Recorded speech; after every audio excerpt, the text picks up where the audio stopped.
reaction vlog, YouTube channel. Please like and subscribe. Mabuhay kayo.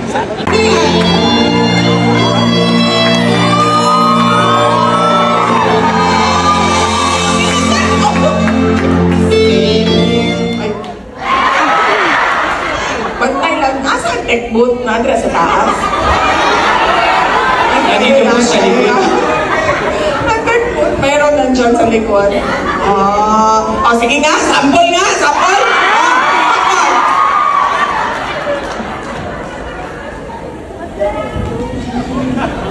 Grabe ka matamon ha, kasi kung ikaw, sample! Sample! Ito po, ang ating, magpasalamat tayo sa tech booth natin.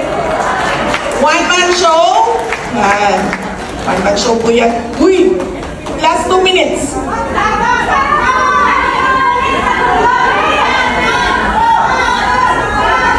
Okay. Okay. Sige. Sitting here wasted.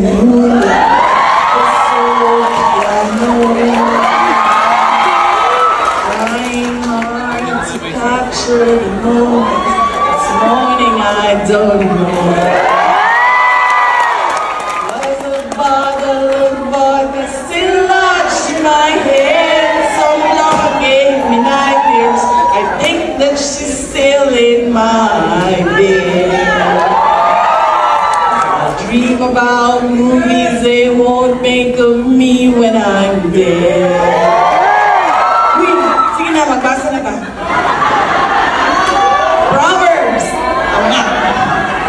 Proverbs 9 verses 7 to 9. Asa man diri ang kuan? Asa man ang wala may nakabutang sa text. Nakabutang explanation.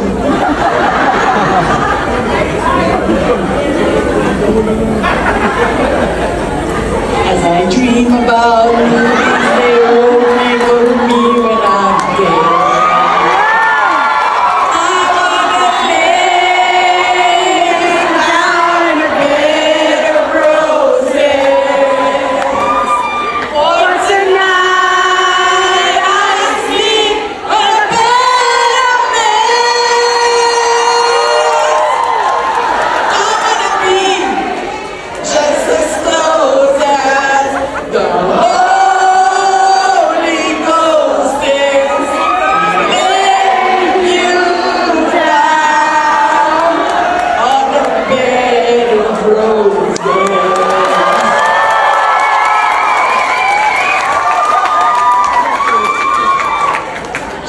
Ang pangalan ko niya ay Juju. Diba Jojo? Sa atin, Jojo, J-O-J-O. Ito siya. Juju. J-U-J-O. Para daw, sabi ko, Jo, nung una kami nagkakilala, Jonathan ang pangalan niya. Si Katiki, wala. Hindi, meron ito.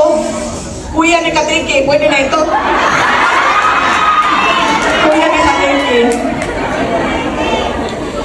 Ano ba yung sasabihin ko? Si Jojo. Jonathan yung pangalan niya, tapos J-U-J-O, kasi daw para maiba. Kasi daw, sikat na daw masyado ang Jojo. So, Jujo ang kanyang pangalan. Siya tayo.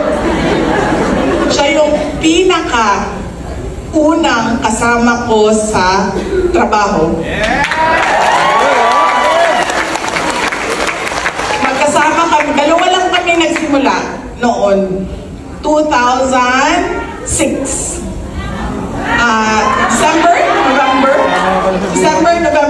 November 2006. Dalawa lang kami nagsimula.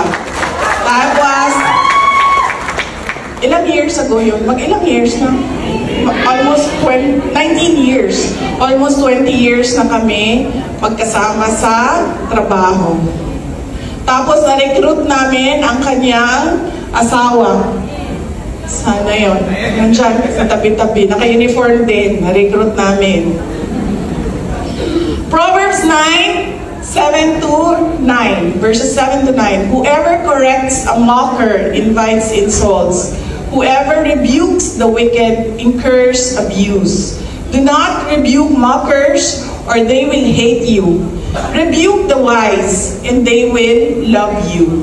Instruct the wise, and they will be wiser still. Teach the righteous, and they will add to their learning. Amen. Yan po ang pangsara ng ating programa ngayong hapon na ito. Ang salita ng Diyos. Amen. Ng Diyos para sa ating lahat. Magpasalamat po tayo sa gobyerno ng Singapore dahil hindi tayo hinuli. Dahil tayo po ay mga law-abiding visitors and residents of Singapore. Maraming salamat po sa pamahalaan ng Singapore. So, ay ang mga volunteers, sila po ang tumulong sa amin para maging maayos yung programa natin ngayong hapon na ito. Ang susunod na pagpapasalamat, unahin ko na lahat ng pagpapasalamat para hindi ko makalimutan, ay yung mga kasamahan ko ngayong gabi dito sa Entablado. Nandito sila para magpasalamat sa tulong ninyo kung nakaraan at sa tulong ninyo sa darating. Ito na po si Attorney J.V. Hinlo, Attorney Robin Padilla, Senator Robin Padilla, Attorney Vic Rodriguez, Attorney Jimmy Bondo, and Dr. Richard Mata. Alam niyo po, meron sa kanila ang dumating lang ngayong araw na ito at aalis din ngayong araw na ito dahil marami pa silang mga kailangan na gawin na mga activities. Pero pumunta sila dito ngayon. At sila ay aalis din mamaya. Kaya may kabilang po. Alam nyo, yung kaibigan ko, di ba kasi pag nagbabiyahe tayo, yung mga kaibigan natin, meron silang mga pinapabili sa atin, oy, punta ka Singapore, pabili naman ganito, pabili ganyan. Di ba? So yung kaibigan ko, meron siyang pinabili sa akin dito sa Singapore. Nakisuyo. So hinanap ko. Pumunta ako ng guardian. Hinanap ko yung kanyang kailangan. Hinahanap ko doon. Tapos, nagulat ako kasi meron akong nakita crocodile oil.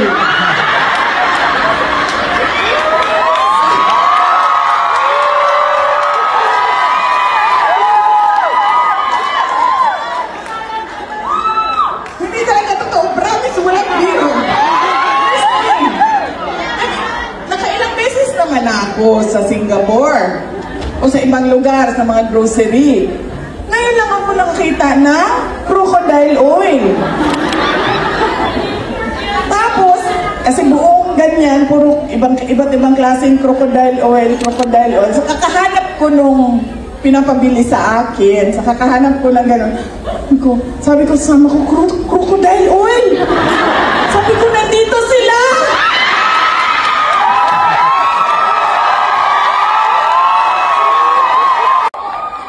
Ang susunod na Pangulo ng Pilipinas, Inday Sara Cordero!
Nung ako ho ay nakulong, alam naman nun yun, sabi nga ni brother, bad boy.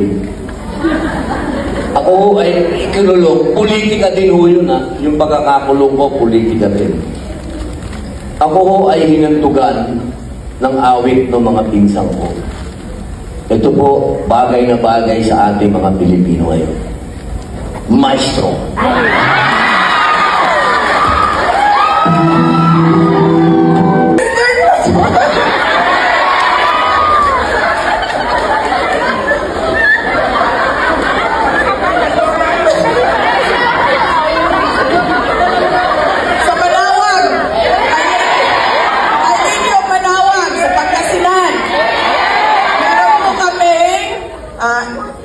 Satellite office sa Dagupan. Meron po kami sa Santo Niño ng Tondo.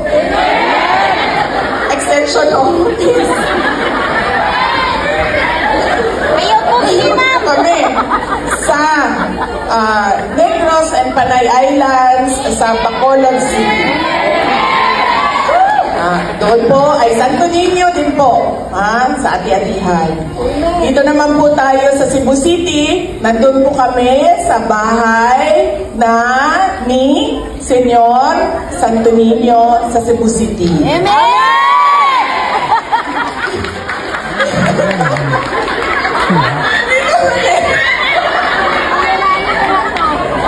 Grabe kaliki ng taga Singapore.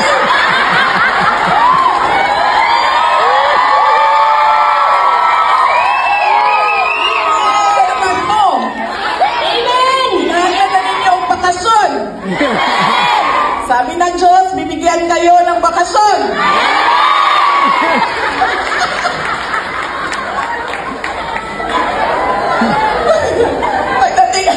Pagdating sa Leyte at sa Samar, nandun po kami sa bahay ng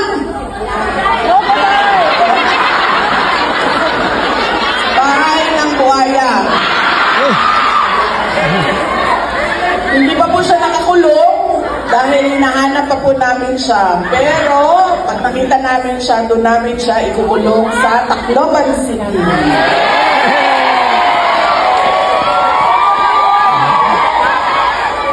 At nakalimutan natin sa Luzon kung nasaan si Ina, Our Lady of Peña Francia.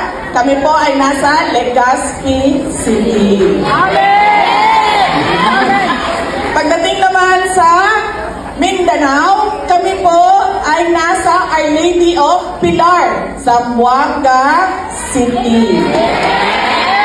Okay? At pagdating naman dito sa Central at Northern at Caraga, kami po ay nasa Butuan City. And speaking of Zamboanga, nandito ang ating Pagadian City Mayor, Sammy Ko.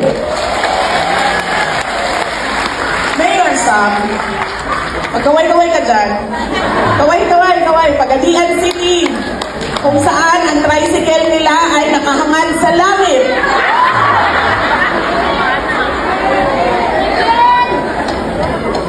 Bukas, suspended ka na. Kasi nandito ka.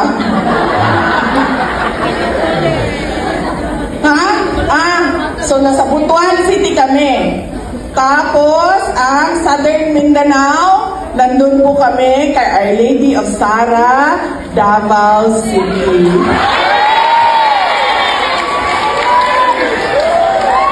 Ang fiesta po namin doon ay June 29, Senyor San Pedro.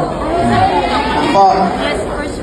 At pagdating naman sa ating mga Muslim Filipinos, nandun kami sa Cotabato City.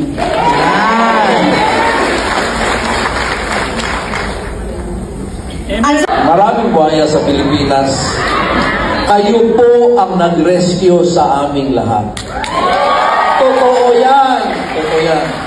Kaya hindi tumigil si Bibi Sara na bisitahin kayo dito at sa iba pang lugar sa ibang bansa. Ako rin po ay gustong magpasalamat sa inyong suporta nung nakaraan. Salamat po Hindi pa nakilala sa akin, ako po si Dr. Richard Mata. Sino pong followers dito sa Facebook? So nakilala din ako noon sa panahon ng dengue. Doon ako unang nakilala. Ang dami kong videos ginawa ng dengue fever. Umabot nga to sa ibang bansa kasi gumawa din ako ng mga English. Na ang dengue, ang hindi gamot doon ay just durian o papaya o tawa-tawa. Dehydration talaga yan. Kaya maraming nakaintindi noon ng dengue. Kaya nababalitaan nyo, konti na lang ang namamatay sa dengue. Tama ba? Pero hindi pa tayo tapos dahil marami pang hindi nakaalam. Kaya ginagawa po natin yan. And then gumawa pa po ako ng madami pang mga videos about sa iba pang health, iba't iba hanggang COVID. At saka sumama na po si Mrs. ko. Kilala niyo ba si Mrs. ko? So, andito po si Mrs. ko. Ayan po, kaway-kaway. Si Erika Mata. So, umabot na po tayo ng 3 million followers. So, kasali na po kayo doon sa FB na yon. Si Mrs. pala, Erika, Soriano yan siya. Siya po ay schoolmate din po ni VP Sara. Schoolmate ni VP Sara. Nakita niya, she's one of the privileged na nakitang lumaki si VP Sara, ang ating future president.